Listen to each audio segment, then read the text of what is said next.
Bharatiya Janata party విడుదల చేసిన సంకల్ప పత్రం అంటే భారతీయ జనతా పార్టీ మేనిఫెస్టోలో ఎన్నో అంశాలు పేర్కొనబడ్డాయి.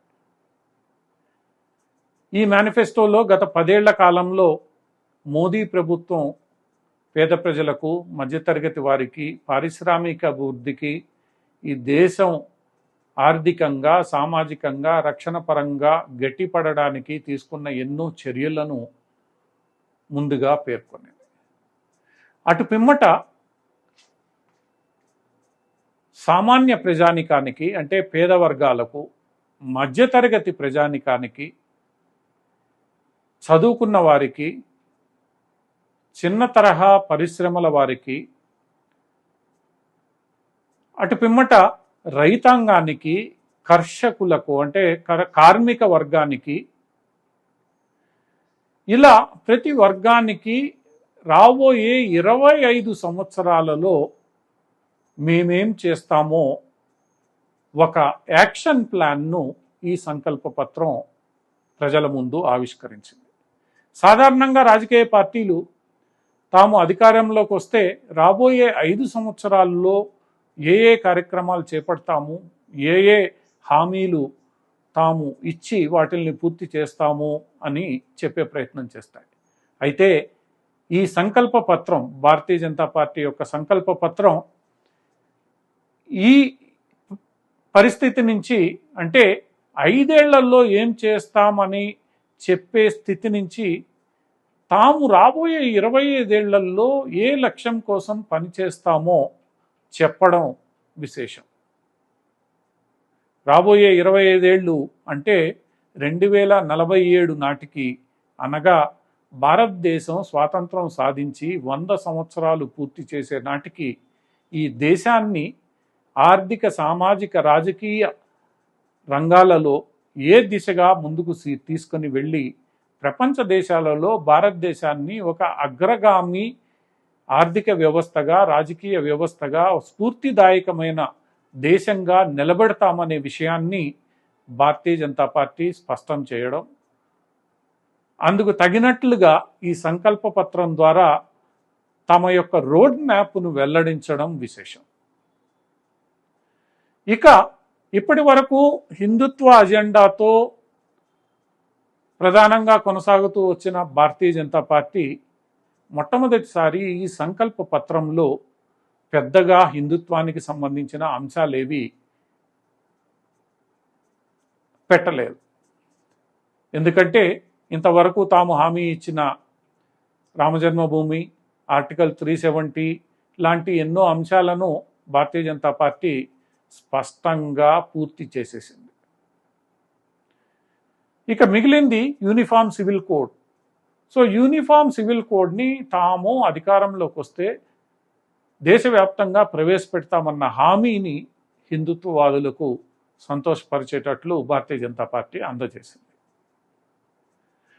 ఇంతేకాకుండా తాము చెబుతున్నట్లు దేశవ్యాప్తంగా ఒకేసారి ఒకే ఎలక్షన్ను నిర్వహించాలన్న దానిపై గట్టిగా పనిచేస్తామని కూడా భారతీయ జనతా పార్టీ ప్రకటిస్తూ రాబోయే రోజుల్లో ఎన్నికల రంగంలో ఎన్నో సంస్కరణలకు శ్రీకారం చుడతామని స్పష్టం చేసింది.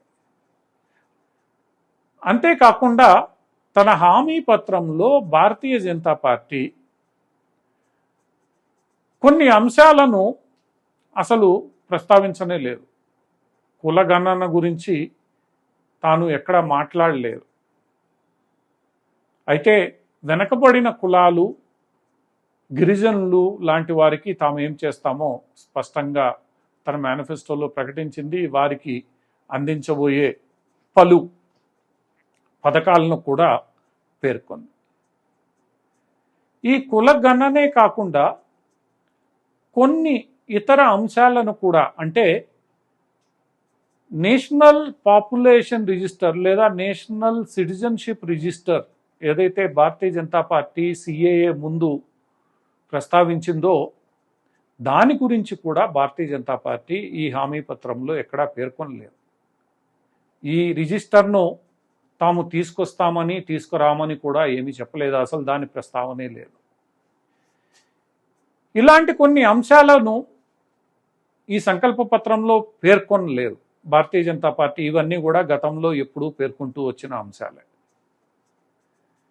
ముఖ్యంగా ఈ దేశాన్ని అతిపెద్ద ఆర్థిక వ్యవస్థగా నిలబెట్టడానికి తాము తీసుకోబోయే చర్యలు, అందులోనూ చిన్న మధ్యతరహా పరిశ్రమలకు స్వావలంబన చేకూర్చడానికి తామేమి చేస్తామో భారతీయ జనతా పార్టీ స్పష్టంగా వివరించలేదు. కేవలం ముద్రా లోనును 10 లక్షల పరిమితి నుంచి 20 లక్షలకు పెంచడం మాత్రమే భారతీయ జనతా పార్టీ చేసింది.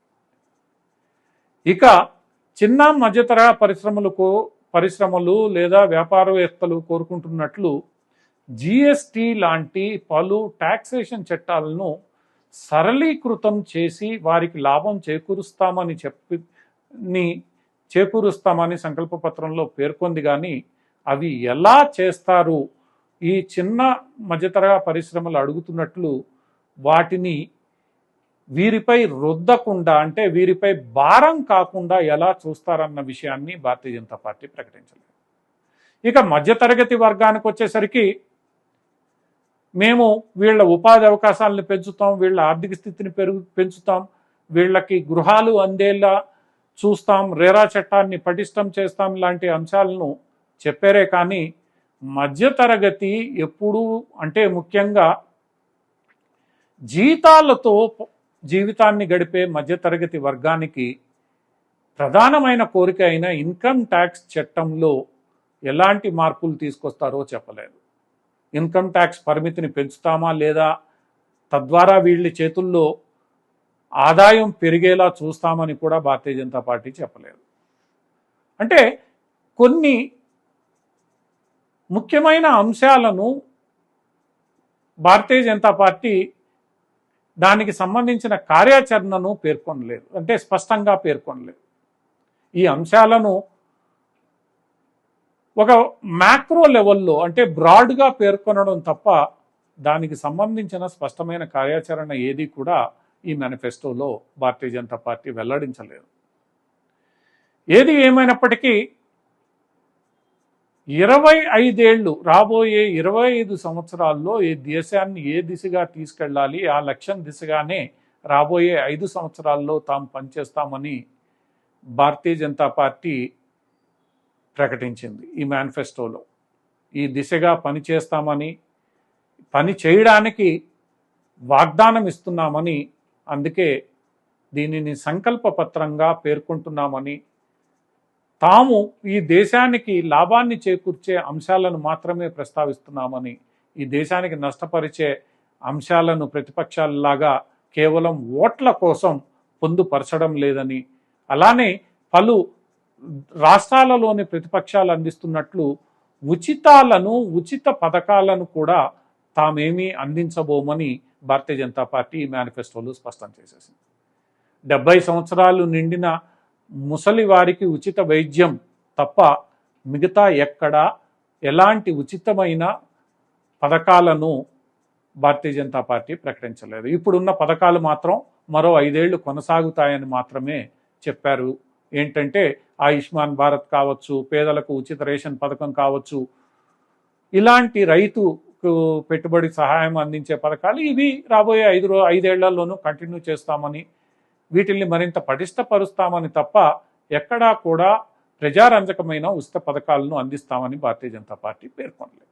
తాము ఏది చేస్తామో అది చేసి చూపిస్తామని, గత 10 ఏళ్లలో తాము 30 ఏళ్లుగా ఇస్తున్న వాగ్దానాలన్నింటినీ నెరవేర్చామని, రాబోయే 25 ఏళ్లలో ఈ దేశాన్ని అగ్రగామి దేశంగా చేస్తామని, గతంలో తాము చేసి చూపించిన అంశాలను దృష్టిలో పెట్టుకొని తమకు ఓటేయాలని భారతీయ జనతా పార్టీ నాయకులు విజ్ఞప్తి చేస్తున్నారు. సో ఈ సంకల్ప పత్రాన్ని, ఈ భారతీయ జనతా పార్టీ నాయకుల విజ్ఞప్తిని దేశ ప్రజలు ఎంతవరకు అంగీకరిస్తారో పార్లమెంటు ఫలితాల తర్వాతే వెల్లడవుతుంది.